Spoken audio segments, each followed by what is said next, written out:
Welcome to the University of New Hampshire School of Law podcast, where our professors give legal insight on important news topics. Learn more about the law school at law.unh.edu.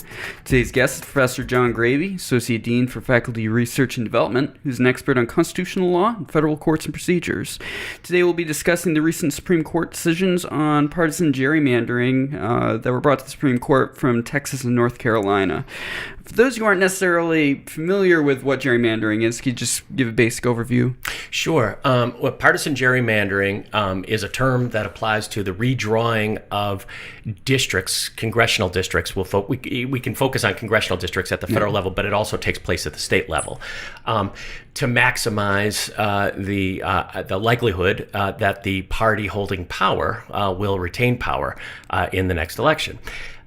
Both sides do it. Both sides have done it. The term actually derives from a guy named Elbridge Gerry. It's actually pronounced, so it technically really should be gerrymandering.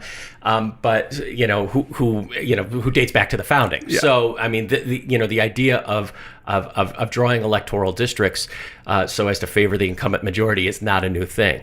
The Constitution vests the power in state legislatures, and traditionally every 10 years after a census, the census takes place every 10 years.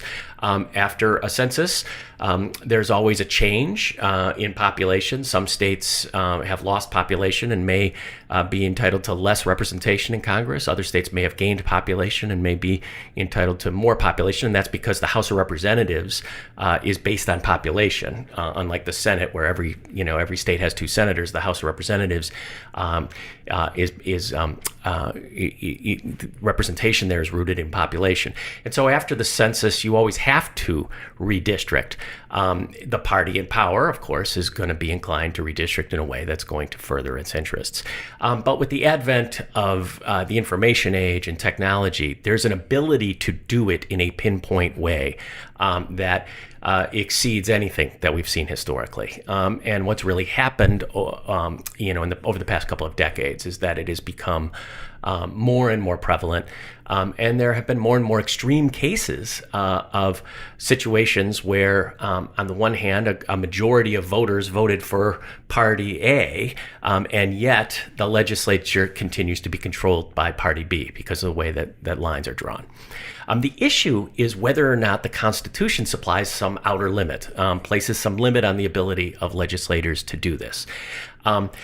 Back in the 1980s, Supreme Court said yes, that the Constitution does place limits on the ability to engage in partisan gerrymandering, but they never coalesced around an individual standard. It was a splintered case with a bunch of different opinions.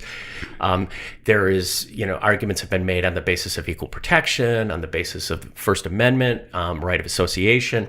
But those who favored court involvement never were able to come together over a test that could be applied. About a decade later, the issue went back to the court, and the court split 4-4-1. 4 justices said these cases cannot be adjudicated. There's really no standard that the Constitution supplies that places a limit on what legislators can do. It may be something that we don't like, but it's something that has to be handled through the political process. So they would have said that these cases should just be dismissed on what we call justiciability grounds, that there's no plaintiff withstanding to press such a claim. Then there were 4 justices in dissent who said, no, these claims can be adjudicated. But again, they couldn't agree on a standard. And then there was Justice Kennedy in the middle who said, well, I don't think that we've come up with a workable standard, but I'm not going to close the door forever. So Justice Kennedy was really seen as the key justice.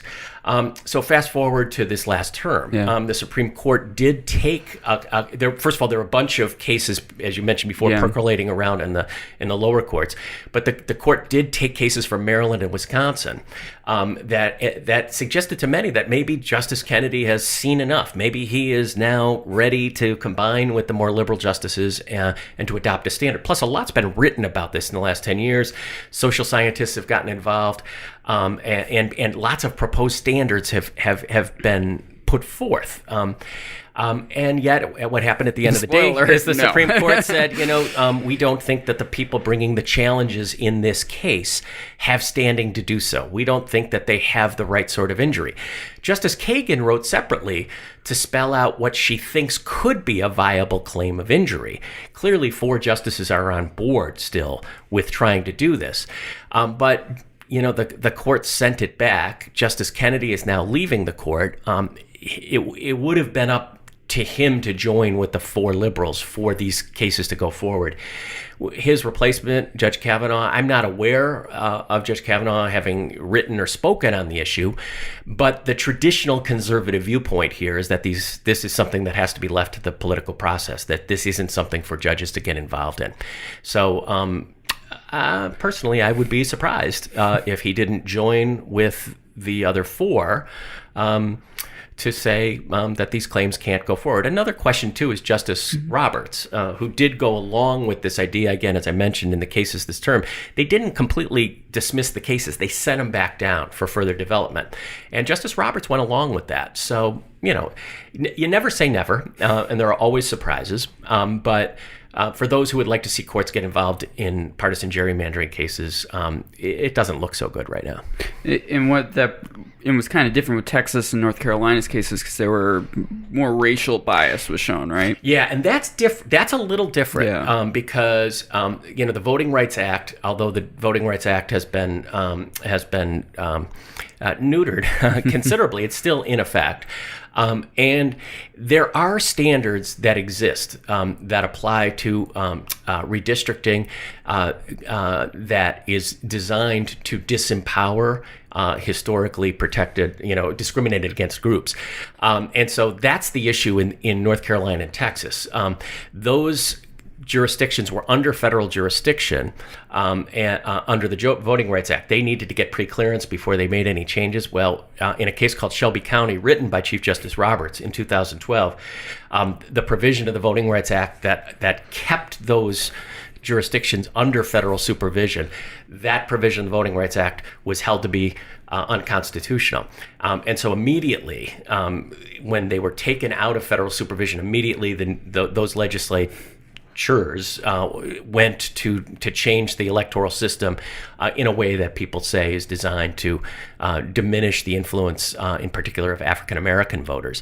And the question is, well, are they targeting these voters because they're African Americans, or are they targeting these voters because African Americans in large numbers favor the Democratic Party, and these legislatures are controlled by Republicans right now? So that's a little bit different than the issue that was raised in the partisan gerrymandering cases. But once again, there is a difference between liberal and conservative justices in terms of how they view discrimination claims under the Voting Rights Act. Yeah, it was really interesting seeing some of the quotes from the justices on this. Like conservative Justice Alito said, quote, the court, quote, committed a fundamental legal error, end quote.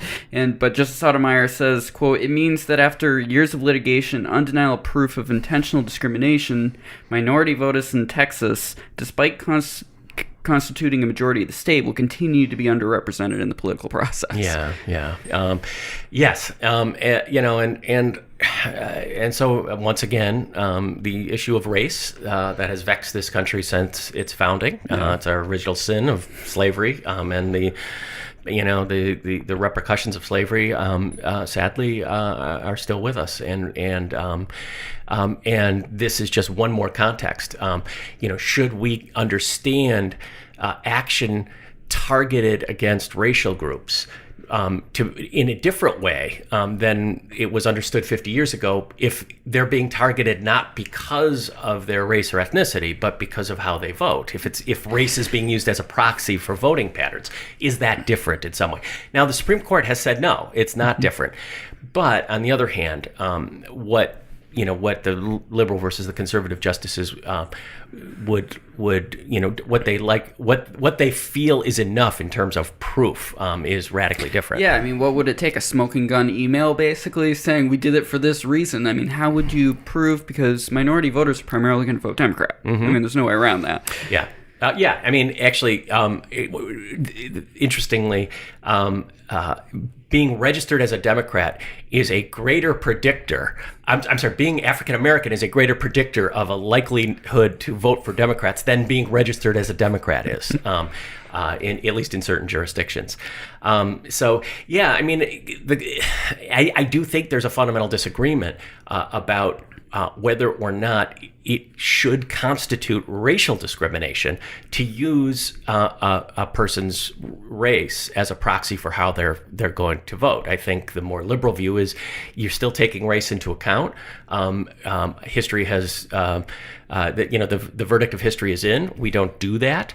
And I think on the other hand, saying, well, there's just correlation there. It's not causation. That tends to be the more conservative view of things. Thanks so much for joining me today. Sure. And if you want to hear more from John Greabe, definitely go to our podcast feed. The episode right before this was actually a really great in-depth look at the retirement of Justice Kennedy and the nomination of Judge Brett Kavanaugh to be his replacement on the Supreme Court. So definitely be sure to give that a listen.